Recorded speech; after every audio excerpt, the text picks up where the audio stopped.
Hey basketball fans, are you ready to win real money? Check out Pick 6 from DraftKings. When it comes to basketball payouts, DraftKings Pick 6 dunks on its rivals, including prize picks. Just select two or more players and choose if they'll have more or less of a stat, like points, rebounds, three-pointers, and more. Pick 6 is available in most states, including California, Texas, Georgia, Missouri, and more. Don't settle for a smaller payout. Switch to Pick 6 and cash in your basketball knowledge. New players get $50 in Pick 6 credits instantly on just a $5 entry. Download the DraftKings Pick 6 app now and use code THPN. That's code THPN for new customers to play $5, get $50 in Pick 6 credits. Better payouts, bigger wins, only with Pick 6 from DraftKings. The crown is yours. Gambling problem? Call 1-800-GAMBLER. In New York, call 877-8-HOPE-NY or text HOPE-NY 467-369. In Connecticut, help is available for problem gambling. Call 888-789-7777 or visit ccpg.org. Please play responsibly. On behalf of Boot Hill Casino and Resort in Kansas, 21 and over. Age and eligibility varies by jurisdiction. Void in Ontario. Bonus bets expire 168 hours after issuance. For additional terms and responsible gaming resources, see dkng.co/ice. Episode 103 of the Habs Culture Podcast. My name is Justin Schwartz alongside Liam Baum. Hey, Liam, I don't know. Today is different. Today is different than any other day throughout the season. The Canadiens last night at the Bell Center completed their 82nd game, their final game of the season against the Carolina Hurricanes, defeating them by a score of 4-2 with an empty net goal. And if you recall, and if you're an avid listener of the podcast, one of the clinching scenarios was that the Canadiens get any point, whether it be overtime loss, overtime win, shootout loss, shootout win, or a regulation win. But the Canadiens took care of business, getting 2 points in regulation and confirming their spot in the second wildcard spot in the Eastern Conference, where they will face the Washington Capitals in the first round of the Stanley Cup playoffs. I don't know. This is just unbelievable, an unbelievable feeling. And first game will be Monday, April 21st at 7 p.m. in Washington. There's a lot to talk about. There's a lot to be excited about, but first playoff appearance since 2021, that COVID season, where they made it to the Stanley Cup final. Liam, thoughts, excitement? I don't even know. Just give me what you got. It's like a national holiday in Montreal right now. This is amazing for the Canadiens, and not saying that the rebuild is technically over, but this was like a crazy turnaround. I mean, you look back to the team in 2021, it's a completely different team now, other than Suzuki and Gallagher, I think, and Caulfield. So it's quite the turnaround. It only took 3 years to get back into the playoffs. This doesn't happen to teams that have finished in the bottom five for 3 years straight. And I think Suzuki said it best yesterday after the game in the post-game interview. Everybody counted them out, and to be in this position right now is just outstanding. So hats off for the Canadiens. Way to get it done in game 82. We talked about it yesterday, how both of us were worried, but like I mentioned, they knew what they had to do. They came out, they played a very solid game. It wasn't perfect, but the big guy stepped up. Nick Suzuki, 2 points. Kaiden Guhle, what a game. First Canadiens defenseman this season to have 2 goals in a game. Is that not insane? Like, Comes out and gets a third of his goals in the final game of the season. What a way to 6. Yeah, what a way to end it. The Canadiens were absolutely electric. Like, you look at the bench when Jake Evans scored that empty netter, the guys are pumped. And one guy I'm super happy for is Patrick Laine, finally being appreciated in a city for his skill. And although he's been a little bit slow lately, it hasn't been the best hockey of his season, he looked absolutely electric and just super happy to be in this position. So shout out to the Canadiens for getting it done. Job is not done yet. We got a big series coming. They're playing the first seed Washington Capitals. I mentioned it for the last 3 episodes. History repeats itself. 2010, Canadiens won in Game 7 against the first seed Washington Capitals as the 8th seed. So I'm pumped. I know you're pumped too. You were at the game yesterday. The environment was insane, The atmosphere. What a time. What a time. I mean, from the start. From the start, I think every single fan in that building knew the implications. I think they knew what was at stake.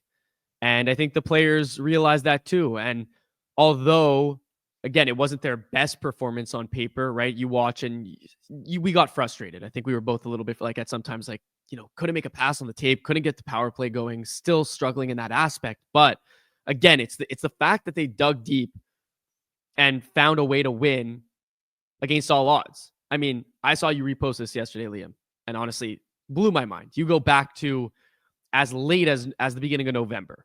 They sat last in the NHL. You go as far back as December 1st, second to last in the NHL. This is shaping up to be similar to that St. Louis season. Now, I don't want to say that they're going to win the cup because that's what St. Louis did in 2018. However, or 2019, excuse me, if I'm not mistaken. But that it's kind of taking that trajectory where it's that underdog playing that first seed. And look, we've seen, we're going to go over the whole matchup, but we've seen just as recently as the Florida Panthers coming in as the 8th seed, make it to the cup final. The Canadiens back in 2021 were not supposed to be where they were in that cup final. So anything can happen. Anything can happen when you're a team that gels as well as they do. And just to answer your question there, I mean, the Bell Center is the best place to play hockey. I mean, as if I've played hockey there before. But I mean, it seems as if it's the best place for those NHL players to be playing hockey. And I was saying this to my mom yesterday because we were both there. We enjoyed the game. We had a great time. But I turned to her and took a video of the last few minutes of the game and how things were going. And the fact check it out on TikTok, by the way. Yeah, check it out on TikTok, Habs Culture. But it was just an electric atmosphere with the last 2 minutes of the game. Everyone's on their feet, chanting, Ole, go Habs, go. It's loud. I said to my mom, I looked over at her. I said, if you've played in a Montreal Canadiens uniform before, how could you possibly want to play anywhere else? 41 of your games are in that arena. 41. And I just think that as someone who's played hockey before, and Liam, you can attest to this, playing in an arena filled with people, if you've ever had that experience, is awesome in and of itself. But to play in an arena where every single person is as passionate as the next is a different story altogether. Yeah. So I mean, I don't know. It was just electric. Yeah. And like I've been hearing the last 2 weeks in this last playoff push, the Canadiens fans are like the 7th player on the ice. It makes such a difference. And you can't just look at the Canadiens on paper and statistically and compare them to any other team. Because like you said, the Bell Center is a different atmosphere. It's a different environment. When you have 20,000 plus people, even more, 21,000 people behind you cheering you on, it's absolutely amazing. And I know both of us haven't had an experience where 21,000 people are watching us, but maybe even a few 15. hundred. 15, yeah. 10 people just cheering when you score a goal. But no, both of us, I think we can both attest to the fact that having fans behind you and people cheering you on is just an insane feeling. And I can't even imagine what it's like when you're about to make the playoffs for the first time in 3 years as an underdog story and everyone is into it. I mean, just go back to 2021. I mean, when we won against Vegas, we were just absolutely hyped. And you look outside the Bell Center, fireworks going off. Even when we won just one game in the finals, it's getting the attention of the other team. Kucherov was like, yeah, that was their Stanley Cup. No, you just don't have the same fans. Hockey is a religion. It's a culture. In Montreal. It's a culture. And that is the name of us. That's behind the name of the show, Habs Culture. But Liam, I walked outside the building yesterday. I was expecting what I saw. And it was like I was looking around, and what was beautiful to me is that we've always said it, like the city is a better place when there's playoff hockey being played. But I'm looking around and everyone just has a smile on their face. There's music blaring. There's people jumping around. Habs Fan TV is interviewing people. It just, I don't know. It just made sense, And I think again, it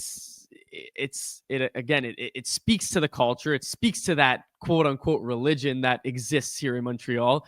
And look, even if at the maximum they play 4 games. Like, let's say they get swept, okay? Knock on wood. We don't want them to get swept, but let's say that is what happens. There's still playoff hockey being played in this city. And I think that's what us as fans need to appreciate and realize, because going back to early October, you and I, realists, I think we're optimistic, but not overly. We said 5th or 6th in the division is kind of where they, sat, but we didn't see an area where they'd be in a playoff spot. I'll be honest with you. I didn't see it this year. We said competitive. We said play competitive games, meaningful games. But here they are in a playoff spot with their young core. And I don't know. I'm just excited to see Suzuki, Caulfield, Slav, Hudson, Demidov, Guhle, all these guys that some of them have playoff experience, some of them don't. But I just feel like this is going to be such a great growing experience for this young group. 100%. We are also, the Montreal Canadiens are the youngest team ever to make a playoff spot. Their average age is like 26.4 or something. There's been younger teams, but none of them have made the playoffs. So this is a really good story, a really, really good story. And there's just so many factors that go into this, and just the come up since October, and even just looking at the multiple streaks they had throughout the year. That streak when Line came back, they go on like a 16-game tear. Then they go on like an 8-game losing streak, and then they come back and they tear it up again. And then this final playoff push. It's just, they all add up, and it's just been a roller coaster of emotion type season. But I think that's just the beauty of the game. And you look at all these teams that had high hopes, like the Rangers, who won the President's Trophy last year and don't even make the playoffs this year. So it's the beauty of hockey. So now it's time to get a bit serious, because like you said, the job is far from finished. The Canadiens have made the playoffs, still a Cinderella story in a sense. However, it won't mean very much if they don't. Well, it will still mean something. They made it, but we need to focus on the task at hand now, or they need to focus on the task at hand. Sometimes I just feel like I'm a part of this. We are part of it. I feel like we are. I mean, we've gone through the ups and downs. We've talked about the lows of lows. I remember last year, or no, not last year, 2 years ago, I feel almost, we were talking about Denis Gurianov and like how that was an awesome pickup. Like the fact that we're sitting here, there you go. And now we're sitting here and we're talking about the fact that they're in a playoff spot and with some really sick talent. But we're gonna go over the matchup. More specifically, we're gonna take a look at the Washington Capitals. So this is a team that finished first in the Eastern Conference. They won their division. Obviously, they won the conference, and they get the privilege, I guess, quote unquote, of playing the Canadiens as the worst team coming out of the East, seeding wise. This is, if you're watching on YouTube, this is how they stack up. I'll read out the names for those of you who are listening. Their lines: Alex Ovechkin, Dylan Strome, Anthony Beauvillier, Connor McMichael, Pierre-Luc Dubois, Tom Wilson, Andrew Mangiapane, Lars Eller, Ryan Leonard, Brandon Duhaime, Nick Dowd, and Taylor Radish. Sorry. Those are their 12 forwards. And just of note, Alexi Protas, right now, according to Spencer Carberry, is not practicing, has not started skating yet. So his availability is definitely up in the air for game 1 of this series. But you look at this team, Liam, I'll let you kind of give me like your overall take of what you think and how it stacks up in contrast to the Canadiens. Yeah, I mean, taking a look at this lineup, it's a super deep lineup. But one thing to note, they didn't make any trade deadline moves, not bringing in anybody other than Anthony Beauvillier, who ends up getting a first-line role. I don't know how many minutes on average he plays per night. I don't think he plays a significant role in the power play, so he's kind of like a plug-and-play player right now. Missing out on Protas is huge. He's a point-per-game almost player, and obviously this was a breakout season for him, putting up, I believe, like 65 points. So he's going to be a key piece that's missing for the Washington Capitals. I think they got a great second line in Tom Wilson, who's had a career year with over 30 goals, and he's that physical player that makes a difference in the playoffs, alongside Quebec native Pierre-Luc Dubois, who's back in the playoffs in a significant role for the Caps. But that second line is very strong. Connor McMichael has slowed down from the start of the season. Obviously, we got to mention Ovechkin, who's been absolutely amazing, and the player that will get them over the hump if they do this season. You look down at the third and fourth line. I mean, it's it's a well-constructed roster. Lars Eller is a very reliable third line C. That fourth line brings the energy. They're a physical line. And then obviously Ryan Leonard hasn't had the best start to his NHL career as I'm sure he hoped for. But the playoffs is a different game. It's a different story. He's a big-time player that comes out in big-time games based on his college career. But if we're looking at a comparison to the Montreal Canadiens lines, I do like how the Canadiens stack up against this team. I think, like I've always said, I don't think the Canadiens have a fourth line. And I think the Capitals truly do have a fourth line. And I think that's a good matchup for the Canadiens to have. And I also like how Montreal's first and second line match up against their first and second line. So although you may have those superstars on paper on the Washington Capitals, the Canadiens have a good matchup here.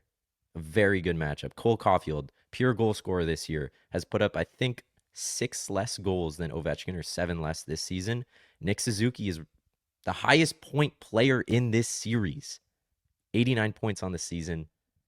Almost hit 90. Would have been a great take preseason for Justin. But look, I'm liking the Canadiens matchup. Yuri Slavkovsky needs to bring his physical game like he did last night, battling in the corners.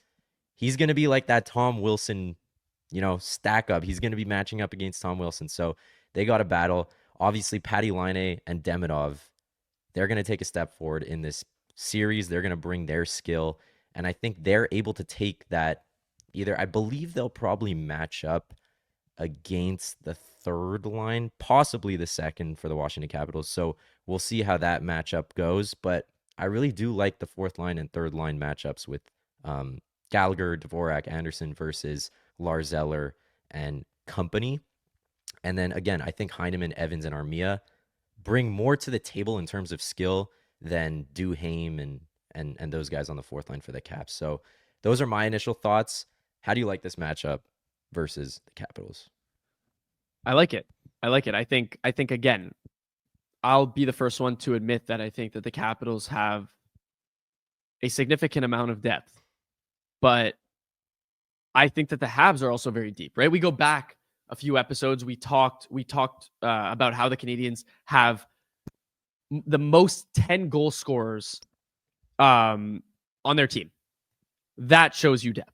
If I'm looking down their lineup right now and you're looking at some of the guys that finished the season, like you said, Nick Suzuki, 89 points, Cole Caulfield, 70 points, Lane Hudson, 66, Slavkovsky gets his career high with 51. Those are the guys that you want to bank on, right? But then you have guys like Laine, 20 goals, Dvorak, 12, Evans, 13, Gallagher, 21, Yoel Armia, 11, Anderson, 15, Newhook, 15, Heineman, 10. So they're going to get scoring from a lot of areas. We've seen it. Now, as of late, it's slowed down a little bit. But I do think that, like you mentioned, the focus, in my opinion, in the playoffs is going to be on those third and fourth line matchups if they're able to expose them. Because if there was one thing that I was impressed with last night more particularly, and fast forward to the third period, that Heineman, Armia, Evans line had a lot of ozone time. A lot of ozone time for a line that is not known to be an offensive line. So I think that if they're able to expose said third and fourth line for the Caps, it could be very, very beneficial. However, I am pretty fond of Nick Dowd. I do think that he holds down the fourth line very, very strongly for the Caps. And I do think that they kind of are even in a sense. But I think that if you, like I mentioned, look at all the goal scorers, the Habs have proven to get depth scoring this year. And I think that will continue for them when it matters most. Yeah. And I think, like you said, if you're comparing fourth line depth scoring, and we're considering Evans, Armia, and Heineman the fourth line for the Canadiens, that's 3 10-plus goal scorers. So the depth is there. The goal scoring is there. And I think this series will bring out the best in our deep lines in a sense that they need to produce in order for the Canadiens to succeed. And I think that's where a lot of the success came from or stemmed from this year for the Habs. And just to take a look at the Washington Capitals and their scores. So Dylan Strome leads the team, 81 points in 81 games. He goes point per game. Alex Ovechkin, 72 and 64 with 43 goals in 64 games. Absolute specimen. Protis, like we mentioned, not skating yet, but 66 and 76. Dubois, 65 and 81. Tom Wilson, 64 and 80 with 33 goals. Connor McMichael, 56 and 81. John Carlson, 51 in 79. And lastly, Jacob Chikrin, 47 in 73 with 20 goals, which is really, really impressive there by a D. So look, they have what it takes. There's a reason that they're first in the East, right? We know that. But we also can't count out the fact that near the end of the season, they slowed down a bit. And it gives me Tampa Bay Lightning 2018 flashes, or maybe it was even earlier. I don't remember exactly the year because they were in the playoffs for many. But it gives me those flashes when they went up against the Columbus Blue Jackets and lost in the first round because they were they were way ahead of the pack. Way ahead of the pack. And this year, that statement reigns true. They got decimated by Columbus twice. It almost seemed to me as if they were trying to lose to Columbus on purpose to allow Columbus to get in because maybe they don't want to play the Canadiens. Obviously, can never actually prove that, but it's just weird to me that they're losing so many games down the stretch. They sat Ovi one game. They sat John Carlson another. I mean, look, rest is rest and it's important, but the Habs are coming in. They haven't played very well in the last 4, but they're coming in with a lot of confidence. They're coming in with a playoff berth when everyone counted them out. So to me, that's a game changer. Yeah, and I think in this series, because there isn't that one player who's better than the rest of them, it's going to come down to coaching, one, because both of these coaches are relatively new in the NHL and have both coached at a Jack Adams type level this season. And I also think it's going to come down to the goaltending. Logan Thompson has been very solid this season, but obviously is injured right now. So him and Lindgren down the last stretch here haven't been super hot. Montembeault ranks 5th in the NHL in goals saved above expected. And I think it comes down to who's going to be the hotter goalie. Montembeault is able to steal games. We've seen that in the past many, many times. He had an outstanding game last night, and then against Chicago, never gave up a goal that was his fault. And I think that's been the trend recently. So I really do like how the Canadiens match up because, once again, there's not a superstar guy who's just going to take over. And it's going to come down to those key pieces like goaltending and coaching. I wanted to run through the Habs lineup for a second because I thought this was interesting because we talk about the fact that they're a young team, average age of around 26. However, from a playoff experience standpoint, they don't really lack it too much. Most of the guys on the team, from a forward and defenseman perspective, aside from 6 guys, have played in the playoffs at some point in their career. So just to go through it, Nick Suzuki has played 32 games, Cup Finals appearance in 2021. Cole Caulfield, 20 games played, Finals appearance in 2021. Patrick Laine, 24 games played. Alex Newhook, 27 games played, and a cup winner. Yoel Armia, 44 games played, and the 2021 Finals appearance. Gallagher, 71 games played, and the Finals appearance. Anderson, 43 games played, and a Cup Finals appearance. Jake Evans, 13 games played, and a Cup Finals appearance. Dvorak, 9 games. Savard, 57 games, and a Cup. Matheson, 20 games, and Alex Carrier, 16. The only guys to not play playoff games for the Habs are Ivan Demidov, Uri Slavkovsky, Emil Heineman, Lane Hudson, Kaiden Guhle, and Jaden Struble. So the younger guys on the team. Yeah. I think it just goes to show that, yeah, they are young on paper. However, there's a lot of guys here that have played games, which is a testament to the fact that they might be more ready than some people are giving them credit for. And look, a total of 376 games played in the playoffs is not anything to write home about, but it's definitely not something to ignore. The Capitals, I'm not going to go through all their guys, but they have 756 amongst their forwards and defensemen. So almost double.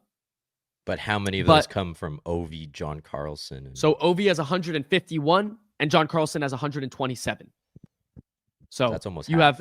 you have 278 games from those two guys.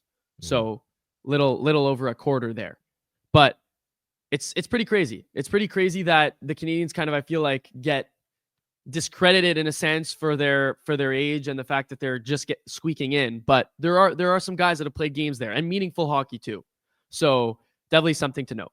Yeah, not to mention Demidov just came out of SKA playoffs where he's playing in a big stadium for a big time team in Russia. So just because he didn't have NHL experience doesn't mean he has no experience in big time games. I think those are all great things to look at. Obviously not the be all end all, but it's good to note that there have been playoff experiences.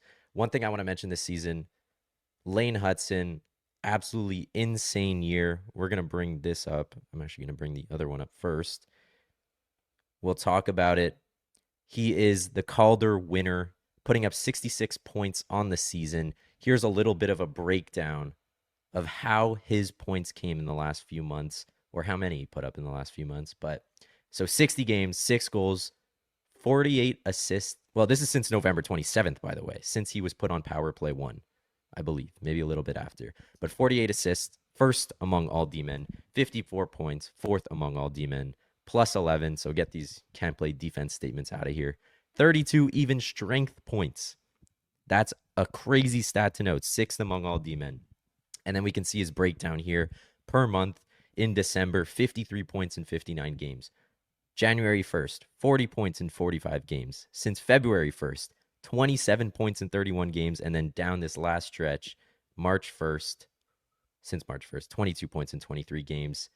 Career year in his first season, obviously, but 4th most points among all rookie D-men in NHL history, and tied the record for the most assists among all rookie defensemen in NHL history. Also had the most productive rookie season by a defenseman since Brian Leetch in the last 40 years, and first in points among all rookie defensemen in Habs franchise history. Also the 8th most productive season among any defenseman in Habs franchise history. So this was an absolutely insane season for Lane Hudson. I saw a good point made that this would have been a great year for any single defenseman in the NHL, but this came in Lane Hudson's first, and I think that's the biggest difference and a huge reason why the Canadiens had a lot of success. So I think we can safely say that Lane Hudson will win the Calder this season, and I think looking towards next season, they have another guy who may easily win the Calder. Question for you. Is this a player that, look, should easily win the Calder Trophy based off what you just stated to me? I mean, I don't think it's particularly close.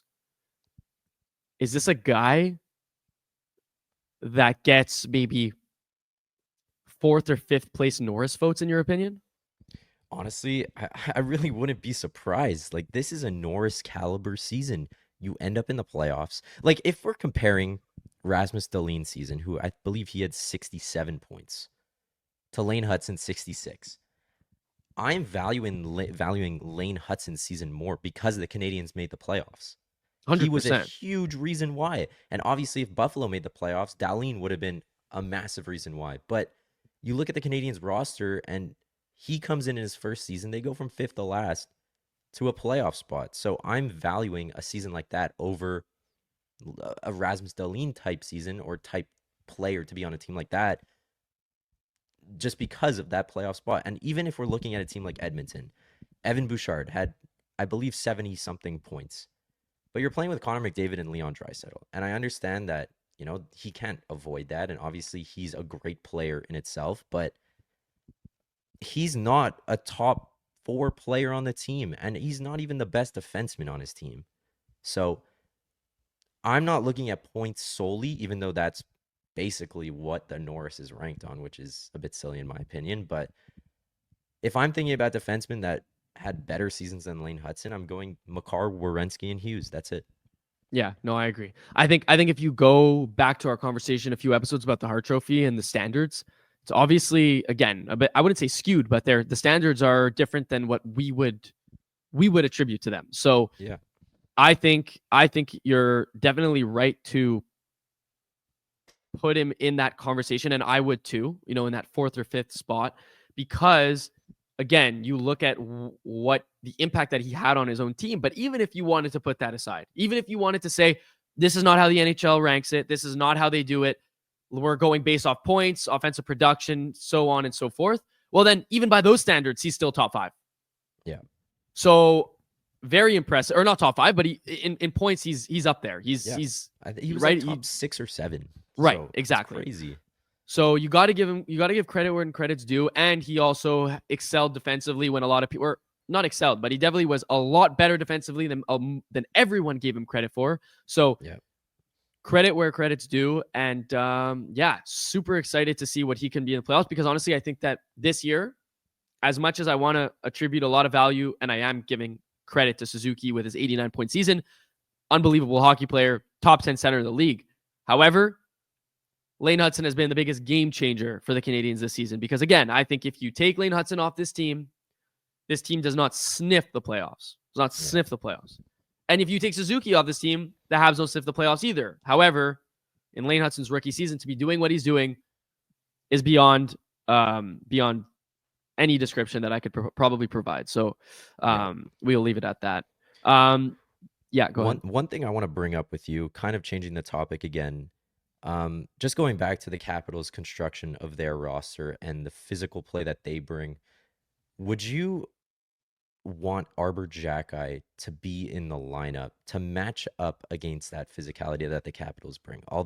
Look, Matheson hasn't been great. We can both safely say that hasn't been great. Hasn't been great. Good. He's been really terrible. bad. I think yesterday was a better game for him in terms of limiting his mistakes. But obviously, I don't think it's going to happen. But do you think it would be the right decision to bring Xhekaj into this lineup for game 1?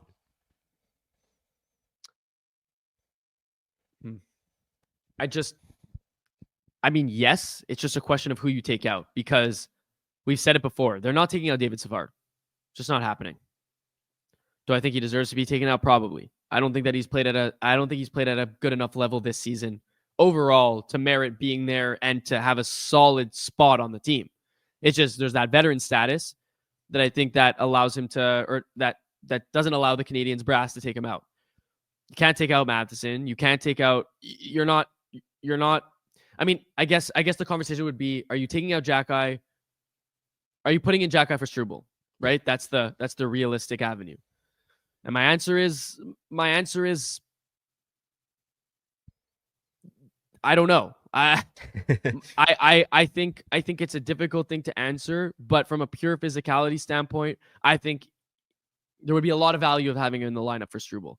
I think that putting him in there, like you said, brings that physicality aspect. But you have to convey the message to him that it's simple hockey. It's simple hockey. It's simple hockey. If you're going to be playing 15 to 20 minutes a night on our third pairing, you got to keep it simple. And I think he did a really, really good job of that midway through the season when the Habs were dealing with injuries and he had his set line mate. Yeah. He played 7 games this season. Yeah. It was no lack of, offensive production.